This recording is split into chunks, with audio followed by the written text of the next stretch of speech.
Welcome to this halfway point of the Green Step Inquiry, Tales from the Land.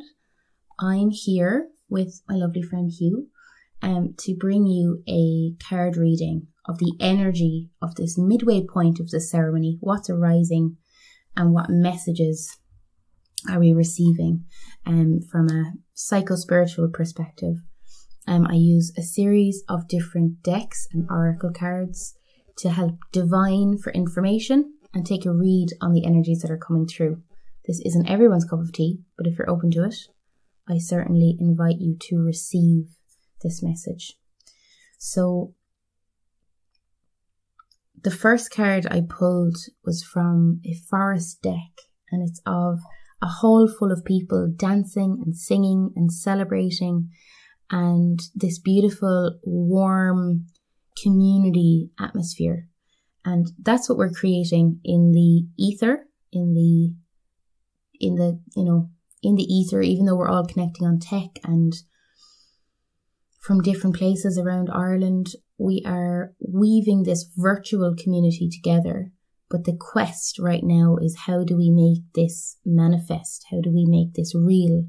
And as things are shifting with COVID regulations, we are creating more opportunities and possibilities to meet. There will certainly be some Green Step meetups over the summer out on the land within restrictions to really just honour everybody, but welcoming everybody to the table where we can share music and food.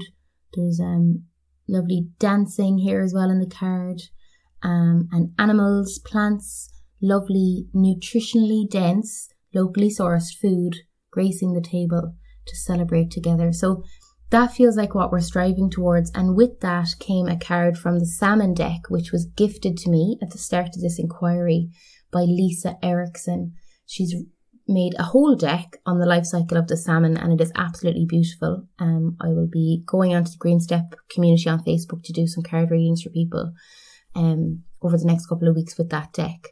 So the one we got from this is home. And that's where we're going. We're finding our way home within ourselves, within our food system, within our relationship with land use in Ireland. We're finding our way to get back home and get away from the disconnect that has been caused. And what we've really heard in the episode is that it's been caused by capitalism and the unfounded principle of endless growth on a finite planet. And we're coming home and realizing actually we can reclaim our power from that system. And in tandem with that came a help a friend card. And it's about helping each other as friends and letting us build a community that we are building. It's already here, on good friendship and trust. And that means it is essential for us to have good consent and healthy boundaries and clear communication, and be able to have friendships where we can hold any disagreement that arises with deep respect, always striving to create understanding. And that's what we're seeing emerge in these podcast episodes. We're seeing people really trust each other. We're seeing friendships build. We're seeing people connect, and that's a really beautiful thing to see. So it is really this energy of friendship that we're working in. It's less of like colleagues or professionalism. It's friends. We're friends. We're a community of friends. All the beautiful artists who've contributed poems and songs and art to these episodes. Everyone who's been on for a conversation. Everyone who's written in. Everyone who's listened to this process. Every person is part of this group of growing friendship, and we're building a sturdy foundation. Now, we're in this point in the middle of this inquiry we're overcoming our challenges. That's the pinnacle of any ceremony, is the midpoint where something transforms and changes, and it's a challenge to move past. And right now we're really seeing how entrenched in this capitalist system we are, and how much we're all desiring food sovereignty, healthy soil, healthy communities with good food, good nutrition. And it's like we're jumping this hurdle of like, how do we get from where we are now in a national setting to where we wish to be? And the beauty of this is that, you know, this image on the 10 of Boons card of everyone sitting around the table, eating and sharing food, that already exists in homes, in communities. It's already there.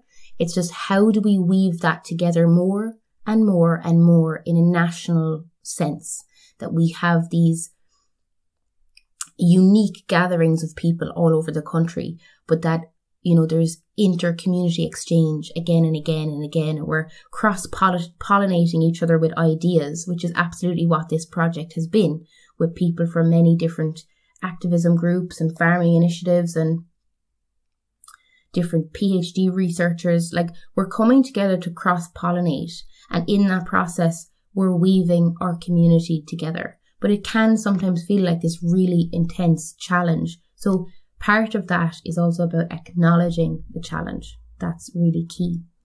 And so looking at, like, we know the fairies have been with us with this podcast. They've emerged in a couple of conversations. The sacred sites that have been gracing our social medias and our imagery going with the podcast has all come from a series of adventures to these sacred sites, and really connecting, for me anyway, connecting my heart to the fairies. And since I'm, you know, myself and John are the two people really bringing this to you, that energy is of course also with you. So one of the key challenges we're having at the moment is around, it's called Acorn's Invitation, touch, exchange and connection. And that's it. We're missing meeting each other one-on-one. I think we're all getting sick of Zoom. I certainly am. And I was always a real advocate for Zoom. And it's amazing that you really can connect so deeply heart to heart with people when you create a good agreement for how you're going to hold each other in a conversation.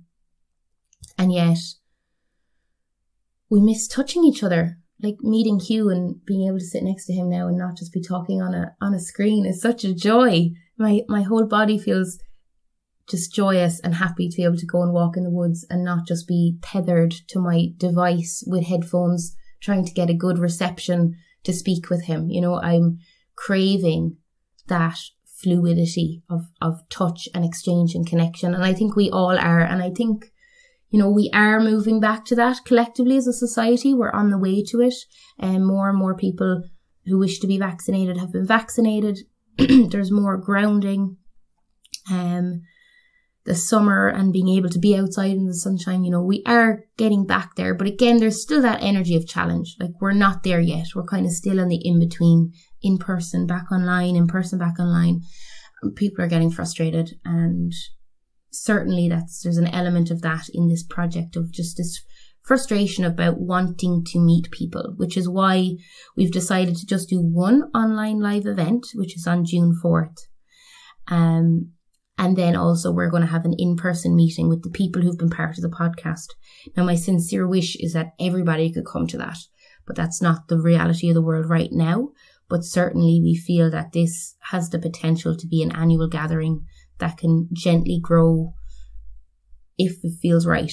There's no sense of us pushing or forcing that, but it does feel like that would be a nice thing to weave people together. I'm just drinking some cacao, which has been ethically sourced from Ecuador and a community of growers. So it goes straight from the farmer to me, and it's a delicious gift to receive. So enjoying that.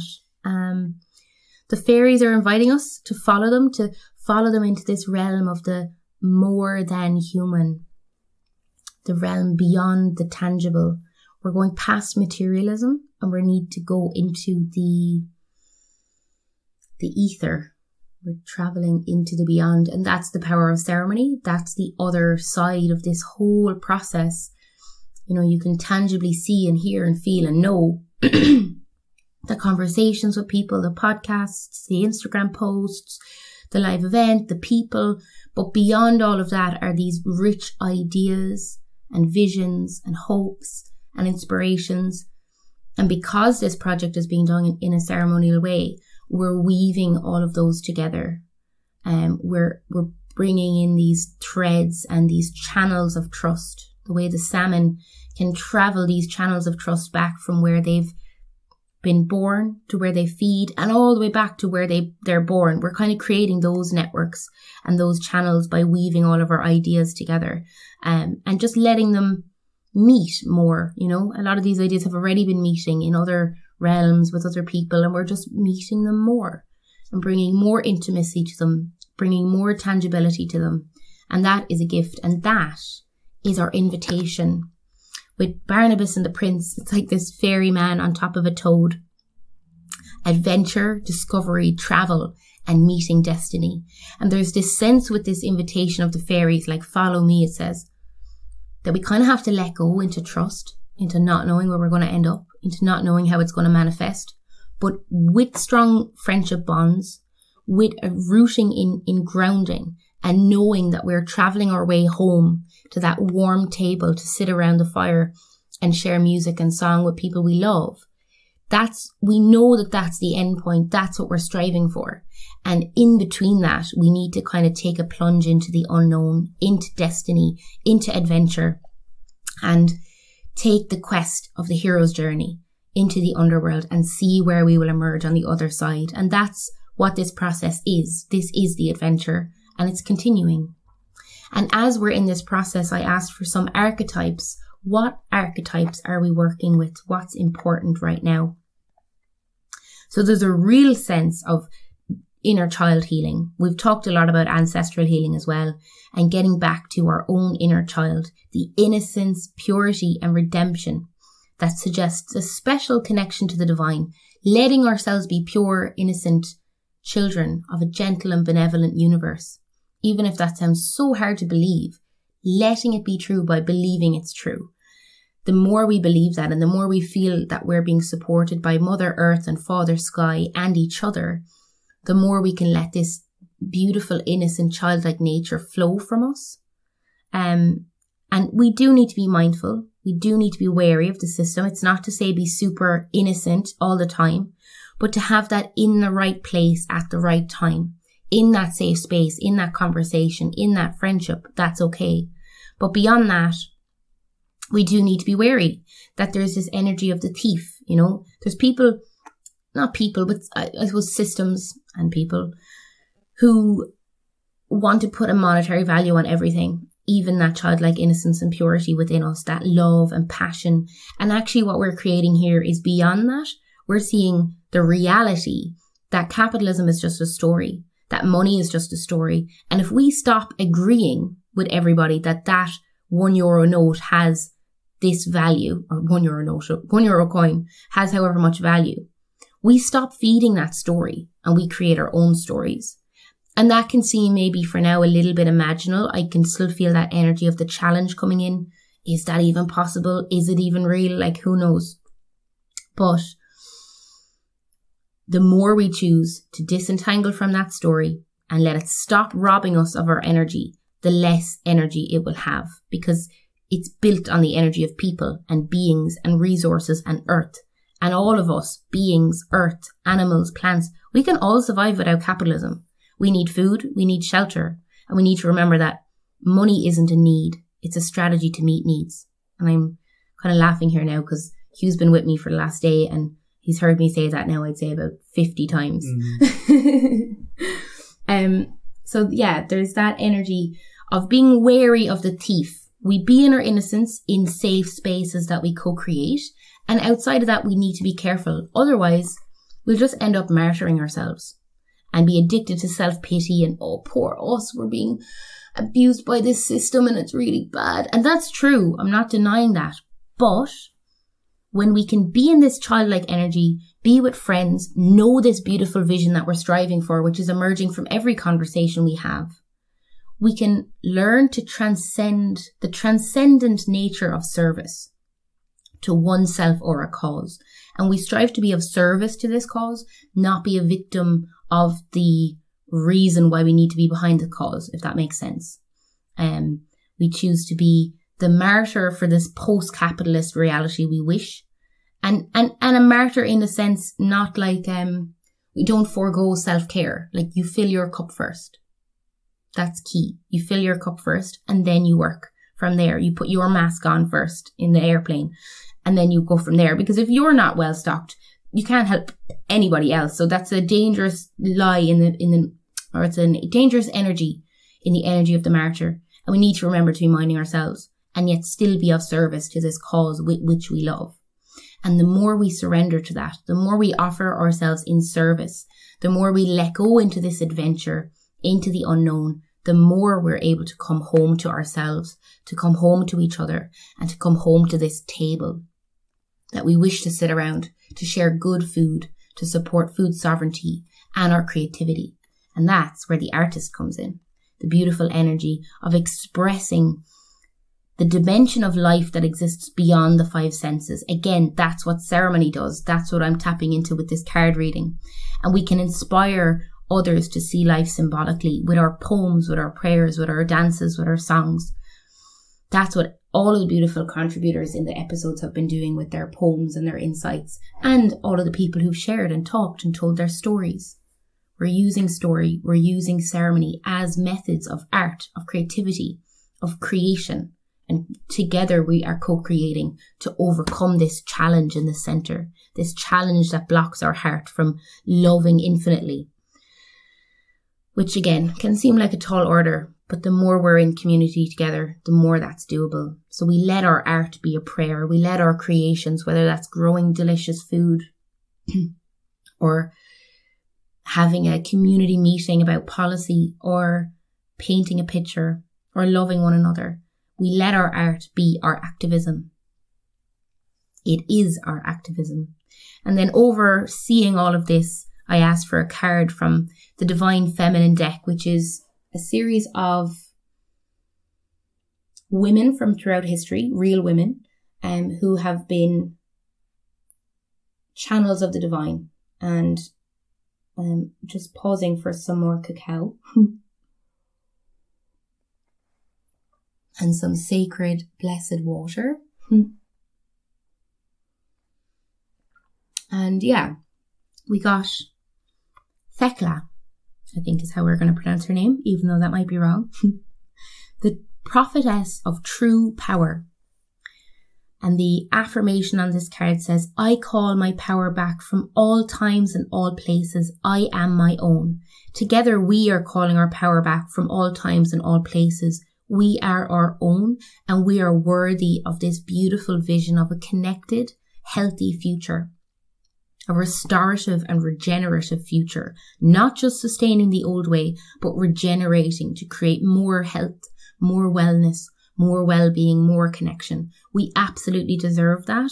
And as we come together in community to support one another, we tap into that power. We are calling back that power. Thecla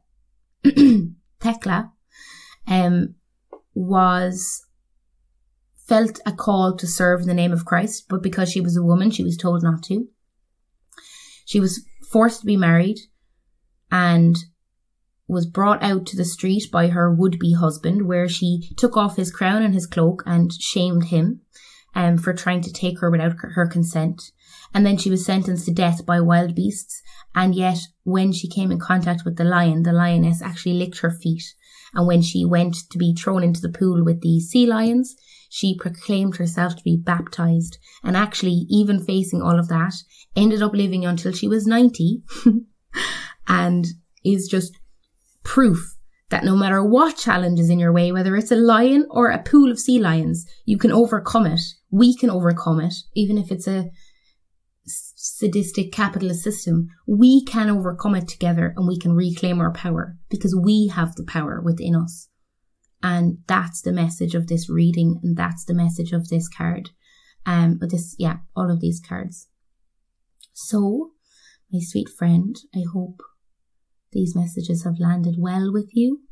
Thank you for being part of this journey. I'd love to hear how it's landing with you and how you feel about it.